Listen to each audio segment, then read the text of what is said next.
সম্মানিত হাজিরিন, আমি গত জুমায় একটা কথা বলেছিলাম। অনেকেই মনে করে 10-এ মুহাররমের তাৎপর্য বা 10-এ মুহাররম মূলত হযরত হুসাইন রাদিয়াল্লাহু তাআলা আনহুর শাহাদাতকে কেন্দ্র করে। বলেছিলাম পবিত্র হাদিস থেকে আমরা যে বিষয়টা জানতে পারি তা হলো 10-এ মুহাররমের তাৎপর্য এর আরো অনেক আগে থেকেই বিশ্বনবী মুহাম্মদুর রাসূলুল্লাহ সাল্লাল্লাহু আলাইহি ওয়াসাল্লাম নিজেও এই বিষয়গুলি বর্ণনা করেছেন। পরবর্তী সময়ে নবী করিম সাল্লাল্লাহু আলাইহি ওয়াসাল্লাম এই দুনিয়া থেকে বিদায় নেওয়া প্রায় অর্ধ শতাব্দী পরে 61 হিজরির মুহাররম মাসের 10 তারিখে ইরাকের কারবালার প্রান্তরে ইয়াজিদের বাহিনীর হাতে নির্মমভাবে শহীদ হয়েছিলেন নবী করিম সাল্লাল্লাহু আলাইহি ওয়াসাল্লামের প্রিয় দৌহিত্র হযরত হুসাইন রাদিয়াল্লাহু তাআলা আনহু এবং তার পরিবারের সদস্যরা এবং তার অনুসারীরা। অনেক পরে এই ঘটনার কারণে এই দিনের তাৎপর্য নয়, এটা ঠিক আছে, কিন্তু এই যে অনেক দিন পরে এই যে ঘটনাটা ঘটল, এই ঘটনাটাও আমাদেরকে অনেক কিছু শিখায়। হযরত হুসাইন যে কারবালার প্রান্তরে শহীদ হলেন, সেই ঘটনা, কারবালার শাহাদতের ঘটনা, হযরত হুসাইনের শাহাদাতের ঘটনা আমাদেরকে অনেক কিছু শিখায়। এখান থেকে আমাদের জন্য শেখার অনেক কিছু আছে।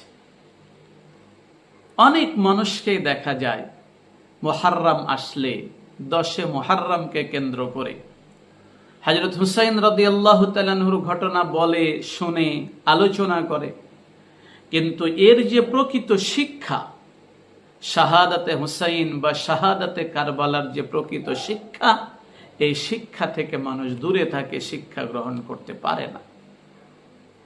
হযরত হুসাইন রাদিয়াল্লাহু তাআলা আনহুর শাহাদাত থেকে যদি আমরা শিক্ষা গ্রহণ করতে পারি, তাহলে আমাদের সমাজ থেকে অনেক কিছুই দুষ্টামি, বদমাইশি, অত্যাচার, অনাচার এগুলো দূর হতে পারে।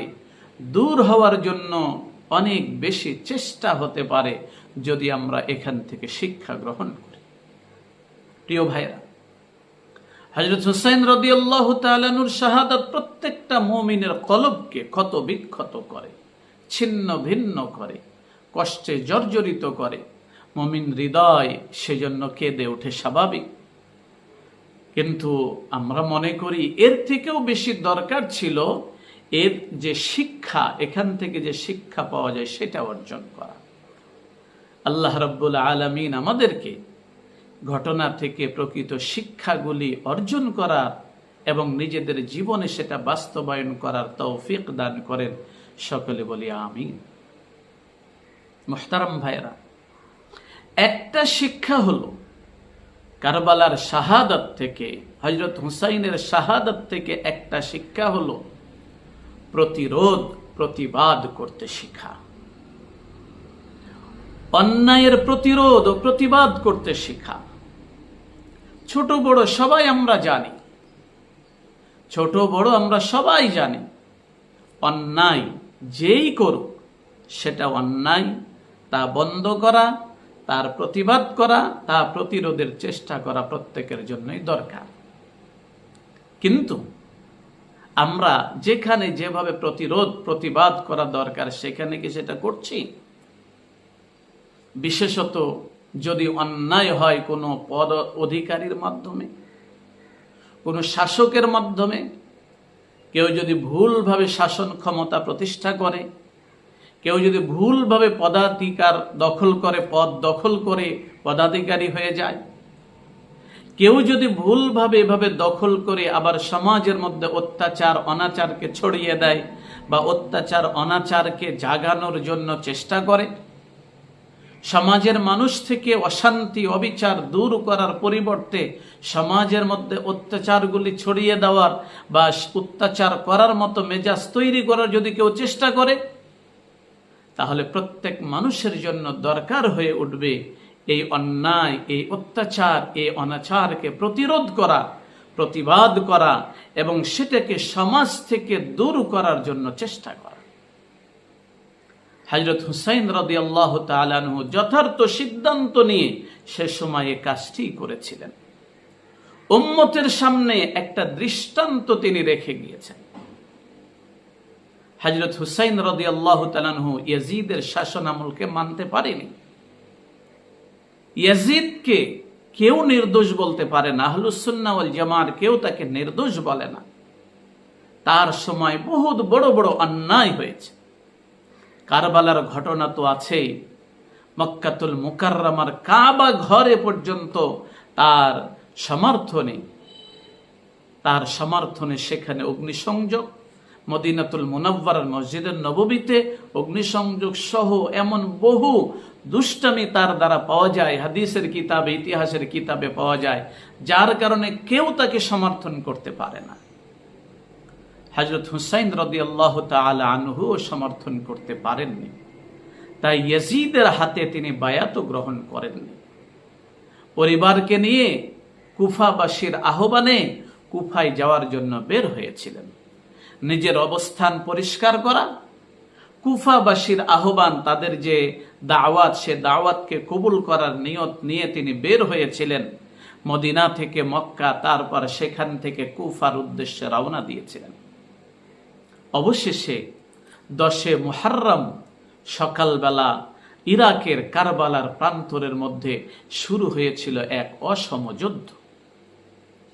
ইয়াজিদের বাহিনীর দাবি ছিল এটাই, নিঃস্বার্থভাবে আত্মসমর্পণ করো, নিঃস্বার্থভাবে আত্মসমর্পণ করো, ইয়াজিদের খেলাফতকে মেনে নাও, ইয়াজিদকে খলিফা হিসাবে মেনে নাও। এই দাবি ছিল হযরত হুসাইন তার পরিবারের কাছে। হযরত হুসাইন রাদিয়াল্লাহু তাআলা আনহু সে সময় অন্যায়ের সামনে মাথা নত করেননি।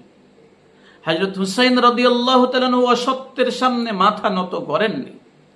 হযরত হুসাইন রাদিয়াল্লাহু তাআলা আনহু সত্য ও ন্যায়ের পক্ষ থেকে সত্য ন্যায়ের ঝান্ডা বুলন্দ করে দেওয়ার জন্য সেটাকে অস্বীকার করেছেন এবং এতেও রাজি হয়েছেন, হ্যাঁ, যদি সেজন্য আমাকে জান দিতে হয়, সে জান পর্যন্ত আমি দিতে পারি, তবুও কোনো অন্যায়, অনাচার, অবিচারের সামনে নবী পরিবারের সদস্য হযরত হুসাইন এবং তার পরিবারের সদস্যরা মাথা নত করবে না।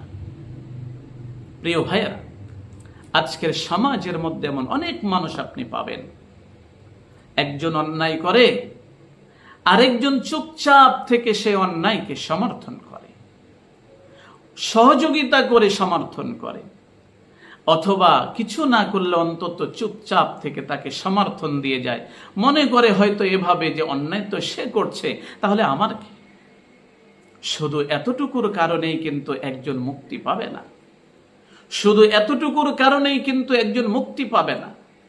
হযরত হুসাইন রাদিয়াল্লাহু তাআলা আনহু শহীদ হয়ে, পরিবার সহ অসম যুদ্ধের মধ্যে নেমে শহীদ হয়ে দুনিয়ার মানুষকে শিখিয়ে গিয়েছেন, শুধু অতটুকু কথা বলা যথেষ্ট নয়। অন্যায় তো সে করছে, আমার কি? এতটুকুই যথেষ্ট নয়, বরং তোমার উপর এটাও জরুরি, সেই অন্যায়ের প্রতিবাদ করতে হবে, সে অন্যায়ের প্রতিরোধ করতে হবে। যাদের হক চলে যাচ্ছে তাদের হক উদ্ধারের জন্য চেষ্টা করতে হবে, যারা অত্যাচারিত তাদেরকে অত্যাচার থেকে বাঁচানোর চেষ্টা করতে হবে। পুরা দায়িত্বটা হযরত হুসাইন রাদিয়াল্লাহু তাআলা আনহুর শাহাদাতের মাধ্যমে উম্মতকে শেখানো হয়েছে। আমার ভাইরা, এই বিষয়টি, অন্যায়কে সমর্থন করা যাবে না, অন্যায়ের প্রতিবাদ করতে হবে, অন্যায়কে প্রতিরোধ করতে হবে। এ বিষয় তো পবিত্র কোরআন এবং হাদিসের বর্ণনা অনেক। আপনি একটা একটা করে যাচাই করলে, একটা একটা করে খোঁজ করলে অনেকগুলো এমন পাবেন পবিত্র কোরআন এবং হাদিসের মধ্যে সেটা বলা হচ্ছে অন্যায়ের প্রতিরোধ করা।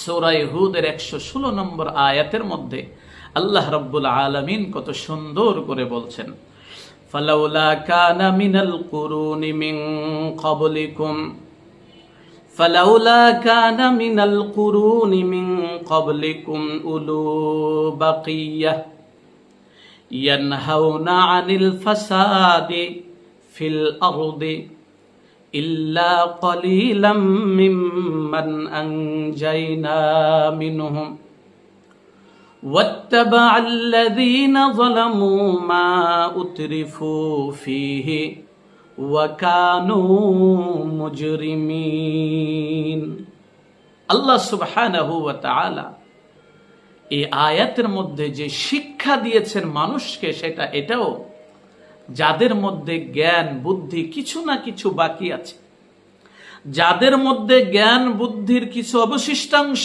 আছে, জ্ঞান বুদ্ধির কিছু অংশ বাকি আছে, তাদের জন্য এটাও দরকার ইয়ানহাউনা আনিল ফাসাদি ফিল আরদ, পৃথিবীতে যদি দেখে কোনো অন্যায় হচ্ছে, অনাচার হচ্ছে, অবিচার হচ্ছে, কোনো জায়গাতে এই ধরনের বিষয়গুলো যদি হয়, আর কোনো মানুষের মধ্যে যদি জ্ঞান বুদ্ধির কিছু অংশও বাকি থাকে, তাহলে তার জন্য দরকার সেই অন্যায় থেকে, সেই ফাসাদ থেকে, সেই অবিচার থেকে, সেই জুলুম থেকে তাকে বিরত রাখার চেষ্টা করা, সেটার প্রতিরোধ করা, সেটার প্রতিবাদ করা, এটা তার জন্য জরুরি।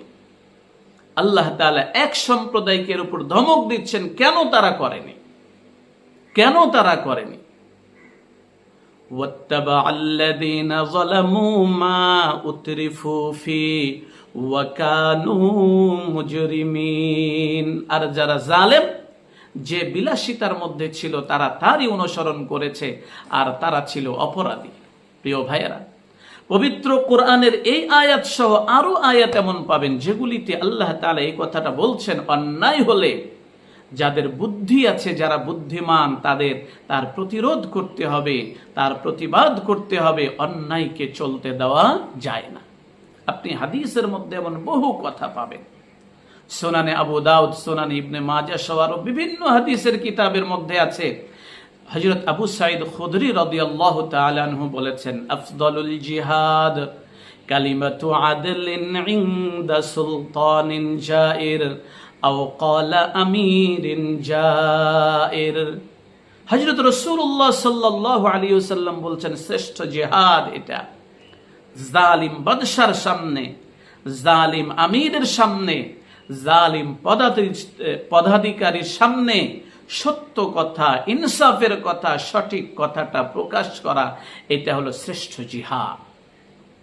হাদিসের মধ্যে আরো বিভিন্ন কথা বলা হয়েছে, কেউ অন্যায় দেখবে, প্রতিরোধ করবে না, প্রতিবাদ করবে না, দুনিয়াতেই আল্লাহ পাক তাকে শাস্তি দিতে পারেন, দুনিয়াতেই নগদ তার শাস্তি এসে যেতে পারে। সাইয়েদনা হুসাইন রাদিয়াল্লাহু তাআলা আনহু সপরিবারে শাহাদত আমাদেরকে যে সকল শিক্ষা দেয়, এর মধ্যে এটা একটা, অন্যায় চলতে থাকবে, তুমি চুপচাপ বসে থাকবে এরকম না। কেউ সমাজের মধ্যে জুলুম করবে, তুমি চুপচাপ বসে থাকবে এরকম না। কেউ অন্যায়ভাবে পদ দখল করবে, পদ দখল করে কেউ অন্যায় আচরণ করবে, তুমি চুপচাপ বসে থাকবে এটা নয়। তোমার মধ্যে যে সাধ্য সামর্থ্য আছে, সে অনুযায়ী তার প্রতিরোধ, তার প্রতিবাদ করতে হবে। প্রিয় ভাইয়েরা, এই শিক্ষাটা গ্রহণ করে যদি সমাজের মানুষের যে যে স্তরে আছে, সে যদি সেখান থেকে অন্যায়ের প্রতিরোধ করে, প্রতিবাদ করে, অন্যায় মুক্ত করার চেষ্টা যদি সমাজকে করে, কাছের দূরের সব মানুষ, আমাদের আশা ইনশাআল্লাহ সমাজ থেকে অন্যায় অনেকটাই উঠে যাবে।